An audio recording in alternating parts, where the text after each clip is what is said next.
நம்முடைய கட்சி தலைவர்கள் நயினார் அண்ணா அவர்களுக்கு நான் வேண்டுகோள் விடுத்திருக்கின்றேன். இந்த நேரத்தில் கொஞ்சம் என் தந்தையாருடைய உடல்நிலை அவரை பார்த்துக்கணும். அதனால தான் அதிகமாக இன்னைக்கு கோயம்புத்தூர் பகுதியில் இருக்கேன். அப்பா அவங்க கொஞ்சம் டயாலிசிஸில் இருக்காங்க. I have to take care of him. என்னுடைய முதல் கடமை அது.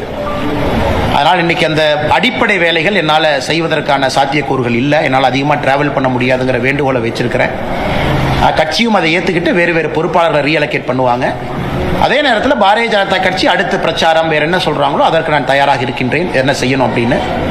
அது நயினார் நாகேந்திரன் அவர்கள் நம்ம கட்சியினுடைய மூத்த தலைவர்களுக்கும் எனக்கும் இருக்கக்கூடிய ஒரு கருத்து. உள்ளுக்குள்ள நாங்கள் பேசிக்கிறோம்.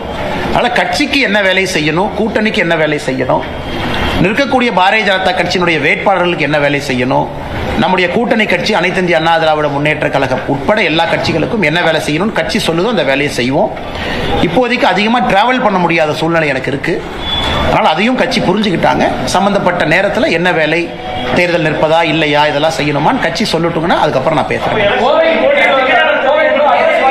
சிங்காநல்லூர் தொகுதிக்கு வேறு ஒரு பொறுப்பாளரை இந்த கட்சியிலிருந்து நியமனம் பண்ணுவாங்கன்னா வேறு ஒரு தலைவர் பண்ணுவாங்க.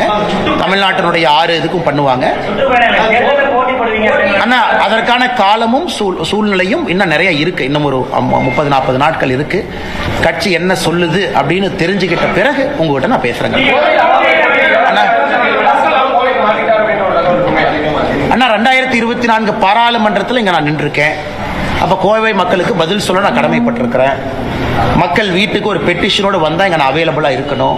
அவங்க இல்லை நீங்கள் அங்கே வாங்க இங்கே வாங்கன்னு சொல்லக்கூடாது. அதற்கு ஒரு வீடு இருக்கணும். 2010 என்னுடைய மாமனாருடைய வீடு இங்கிருந்து அடுத்த தெருவில் இருக்குது. அங்கே தங்கிட்டு இருக்கேன். இன்னைக்கு நான் சொந்தமாக ஒரு வாடகை வீட்டில் தங்குறேன். மக்கள் பார்ப்பதற்கு ஒரு இடம் வேண்டும். அதனால் விலாசம் அது எங்கே இருக்கிறேன், சென்னையில் இருக்கேன், சென்னையும் போயிட்டு இருக்கேன். கட்சியினுடைய பணி இன்னைக்கு அதிகமாக இந்த பகுதியில் இருக்கேன். காரணம் தந்தையாருடைய உடல்நிலை காரணமாக. அதனால் தேர்தலில் அடுத்து என்ன பண்ணுவீங்க, எங்கே நிற்பீங்க, இதை பண்ணுவீங்களா, அதை பண்ணுவீங்களா, டெல்லி போவீங்களா, இதை பண்ணுவீங்களா, எதுவுமே எனக்கு தெரியாது. கட்சி என்ன சொல்லுதோ அந்த நேரத்தில் உங்கள்கிட்ட நான் பேசுகிறேன்.